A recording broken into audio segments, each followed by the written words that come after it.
काढून तर हाय सगळ्यांना बघा. इथं आमच्या घराजवळ कुठे वड नाही, त्याच्यामुळे हे असं लागलेत वड काढायला. काढ की तू. हो का? तुम्हाला दाखवते मागच्या कॅमेरानं कसा काढलाय वड. हो हे असा काढलाय वड. आता हे जी करायची पूजा. माझा तर हिशोबानं वड चांगला आला असं मला वाटतं बाबांनो. छान. तुम्हाला कसं वाटतं हे मला नक्कीच कमेंटच्या माध्यमातून नक्कीच मला सांगा कसा आलाय वड ते. वड आलेला आहे. तर आपल्या सर्व माता भगिनींना आणि माझ्या आईला आणि माझ्या ताईला आणि माझ्या सर्व माता भगिनींना वट पौर्णिमेच्या मनपूर्वक शुभेच्छा आणि त्यांचं दीर्घ आयुष्य, त्यांना 7 जन्मे एकच पती मिळो हेच ईश्वरचरणी प्रार्थना. हे झाड कसं वाटलं तुला आणि माझा निर्णय तुला पटला का? पटला. कसं सांग बर. वडा झाड काढायला तिकडे तोंड करून सांग कशाला निर्णय पटला मला सांग. झाड काढायला मी जो निर्णय काय सांगितला माहितीये का? आता तुम्ही ही झाडाची पूजा हे करता तर कशासाठी करता? आपला एकच पती आपल्याला 7 जन्मी एकच जाऊ दे म्हणजे मिळायला पाहिजे म्हणून करतोय का नाही. मग एखाद्या महिलेचा जर दारोडा नवरा असेल तर तिला काय वाटतं बाबा मला ही पिढा मला पुढच्या जन्मात नको. मग माझं काय म्हणणं आहे, वैयक्तिक म्हणणं आहे की हाच पती मागून घ्या पण दुसरा मागू नका. तर एकच पती मागून घ्या पण त्याच्यामध्ये काहीतरी चेंजेस करा. म्हणजे दारू जरा कमी पेल पुढल्या जन्मात. एखाद्याला जर विश्वास नसेल जन्मात कमी पिढी पुढच्या जन्मात आणि कोणत्याला तेच की ह्या नाही पुढच्या पण एखाद्या महिलेने जर असा रागामध्ये जर कठोर निर्णय घेतला हे वडाचं झाड आहे समज त्याने उलट्याच फेऱ्या मारल्या तर मग तीच सांगतो ही निर्णय माझा तुला पटला का म्हणून तुला विचारतोय मी. आजपर्यंत उलटे फेऱ्या कोणी मारले नाही त्यांना आता मारतील. नाही पण एखाद्या महिलेचं जर रात्रीच भांडण झालं असलं दारू पिऊन हे त्या नवऱ्याला तिचं तसं कसं असतं पिढा पुन्हा मला नको असं म्हणली तर मग त्यासाठी मी सांगतोय आपल्या आई बहिणीशांना एकच पती मागा पण 7 जन्मी मागा. पण त्याच्यामध्ये काहीतरी चुका असतील तर सुधारणा करून घ्या मागा. एकच तेच एकच पती 7 जन्म मागा पण असं दुसरा चुकून मागू नका. आणि जर त्याच्या काही पती चुका असतील तर ते पुढल्या जन्मात सुधारून घेतील आणि ही देव आपल्याला तुम्हाला चांगला पती देव हीच ईश्वर चरणी प्रार्थना. तर माझा वड कसा वाटला हे मला नक्कीच कमेंट करून तुम्ही सांगा. आणि आई तुला कसा वाटला वड? तुला कसं वाटलं? छान आहे छान एक नंबर आहे. तू हसते हसते आता काय रडू काय मग? माझ्या वडात काय चूक वाटत असेल हसत आहे? नाही नाही छान काढलाय.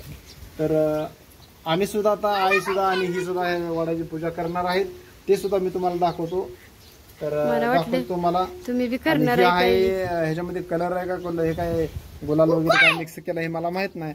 तर कुंकू आहे तर त्या असा मी काढला. आणि ही लिंबाची काटकी आहे बघा. त्याला असं थोडंसं ब्रश म्हणून थोडंसं कापड थोडं पुढं हे केलेलं आहे. तर असा वड काढलेला आहे. आणि आपण पुढच्या वट पौर्णिमेच्या पर्यंत नक्कीच एखादं वडाचं झाड आपण लावूया. माझा हात घाण आहे. ब्लॉग थांबवतो. पुढचा ब्लॉग हात वगैरे धुवून घेतो मी. तर बघा मित्रांनो आताच आपण वडाचं झाड वगैरे काढून झालं. आणि काय काय तयारी झाली मला सांग. झाले आरतीचे ताट तयार झाले. तर मित्रांनो आरतीचं ताट वगैरे तयार केलेलं आहे. आणि जे काय आपल्या वडाच्या वृक्षाला व झाडाला सगळ्या त्या नैवेद्य लागतो ते पण तयार केलेलं आहे. तर आता आपण डायरेक्ट वडाची पूजा आई आणि सुरका कशी करते ते आता बघणार आहे. चला ते एक लाव चल चला लवकर. तर हे आहे आपलं असं वडाचं झाड तुम्ही बघितलं आधी.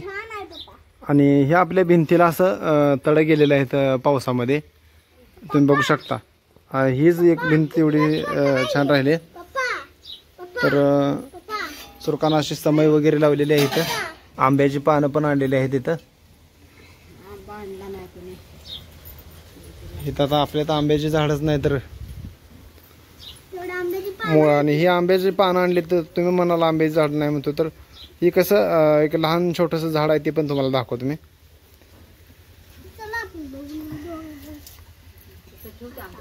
दादू साईडला सर, सोना साईडला सर, पाय पडून.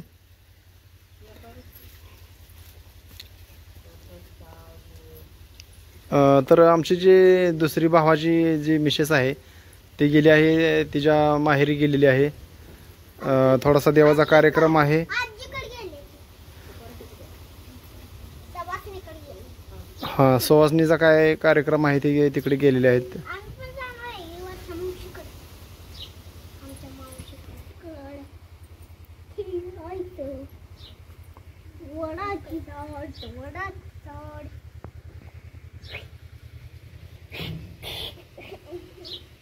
पाठीमाग सर, सर दादा पाठीमाग.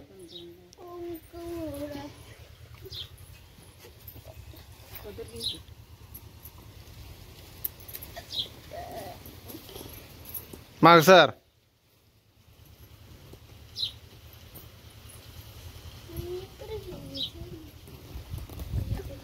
तर वटपौर्णिमेचा हा कार्यक्रम आता आपला सुरू झालेला आहे. पदर तू काढते काय सोना सरे.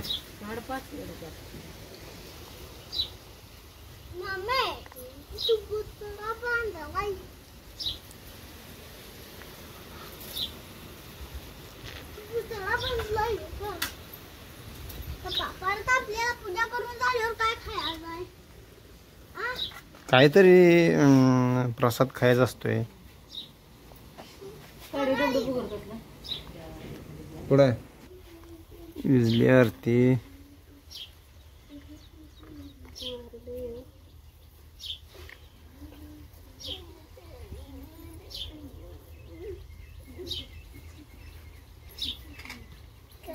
आरती असते.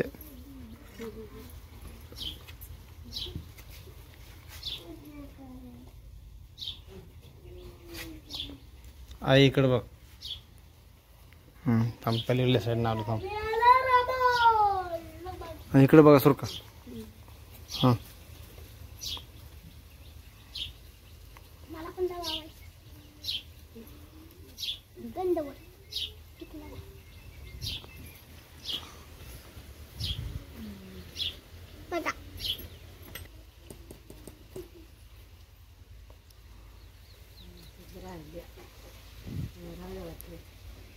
वावळपर्यंत आरती राहिली आता.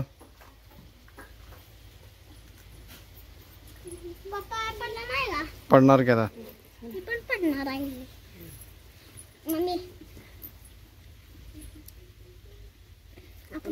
हा, ए दादा नीट पाय पड. माया नको थांब रे.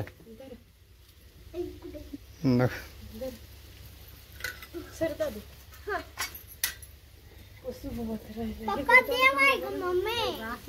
मम्मी पप्पा देव आहे. पप्पा तुम्ही देव आहे ना. सर सर, वडाच्या पाया पडा रे तुम्ही.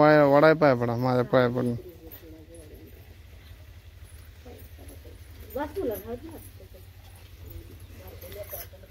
सर आपण दोघं पाया पडू वडाच्या. दर्द सोना.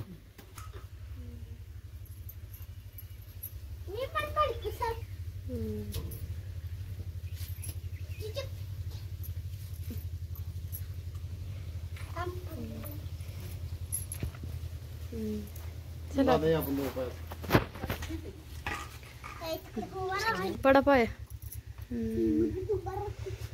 चला आता.